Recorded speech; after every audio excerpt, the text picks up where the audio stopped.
Salve, halo Sobat Religi.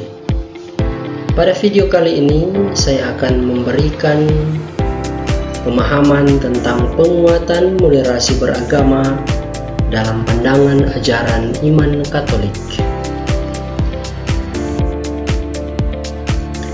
Indonesia adalah negara yang memiliki keberagaman suku, agama, dan budaya sebagai karunia yang harus diterima dengan sikap terbuka. Sebagai negara dengan 6 agama resmi, Islam, Hindu, Buddha, Katolik, Kristen, Protestan, dan Konghucu, memerlukan moderasi beragama sebagai landasan dalam menjaga keharmonisan. Secara etimologi, moderasi berasal dari bahasa Latin moderatio, yang berarti keseimbangan atau kesederhanaan. Dalam Kamus Besar Bahasa Indonesia, moderasi berarti pengurangan, kekerasan, dan penghindaran keekstreman. Praktiknya, moderasi beragama menekankan penghargaan terhadap martabat manusia dan keadilan dalam kehidupan bermasyarakat. Tujuannya menciptakan ruang toleransi untuk menghargai perbedaan, sehingga semua orang dapat hidup berdampingan dengan damai, saling menjaga martabat manusia, dan memelihara kerukunan di dalam masyarakat. Nah, bagaimana moderasi beragama dalam pandangan ajaran iman Katolik? Dalam Gereja Katolik, moderasi beragama dipandang sebagai cara hidup yang fundamental, yang berakar pada ajaran kasih dan dialog, serta keyakinan bahwa setiap manusia memiliki martabat yang luhur dan sama di mata Tuhan. Ini bukan sekedar kompromi, melainkan sikap mendalam yang mencerminkan iman Katolik untuk menghormati dan bekerja sama dengan semua orang tanpa memandang latar belakang agama mereka. Moderasi beragama bukan melemahkan iman, melainkan mempraktikkan iman secara bijaksana, seimbang, dan toleran. Dasar pandangan ajaran Gereja Katolik terhadap moderasi beragama dapat ditemukan dalam beberapa dokumen gereja. Yang pertama, dokumen Nostra Aetate; yang kedua, dokumen Dignitatis Humanae; yang ketiga, dokumen Gaudium et Spes; dan keempat, dokumen Fratelli Tutti. Yang pertama, dokumen Nostra Aetate. Dokumen ini merupakan pilar utama dialog antar agama. Dokumen ini secara eksplisit mengakui bahwa agama-agama lain memiliki benih-benih kebenaran dan nilai-nilai spiritual yang luhur. Gereja Katolik menolak segala bentuk diskriminasi dan penganiayaan berdasarkan agama. Sebaliknya, gereja mendorong dialog dan kerjasama dengan pemeluk agama lain untuk mempromosikan perdamaian dan keadilan. Yang kedua, dokumen Dignitatis Humanae.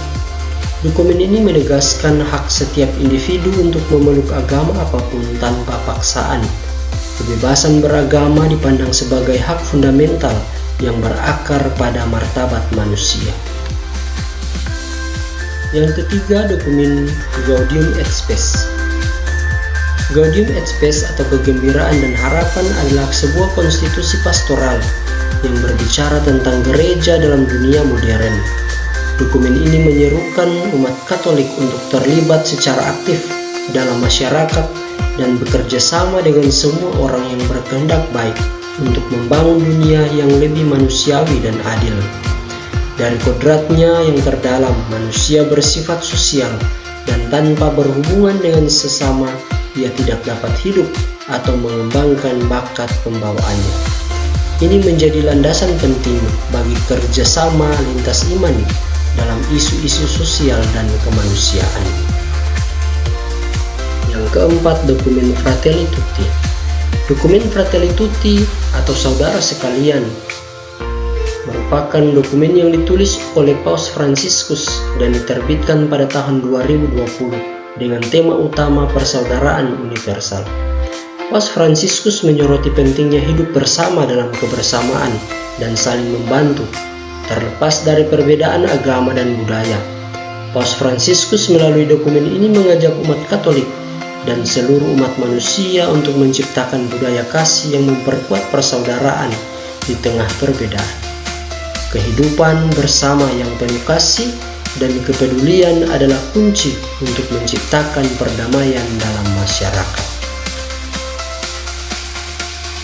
Akhirnya, hidup penuh kasih dan kepedulian dibuktikan orang Samaria yang murah hati dalam Injil Lukas pasal 10 ayat 25-37, yang sigap menolong dan merawat orang yang menderita meski berbeda keyakinan dan budaya. Kita pun dipanggil mulai dari diri sendiri untuk terbuka dengan hati yang penuh kasih, memandang semua orang sebagai saudara tanpa terkecuali.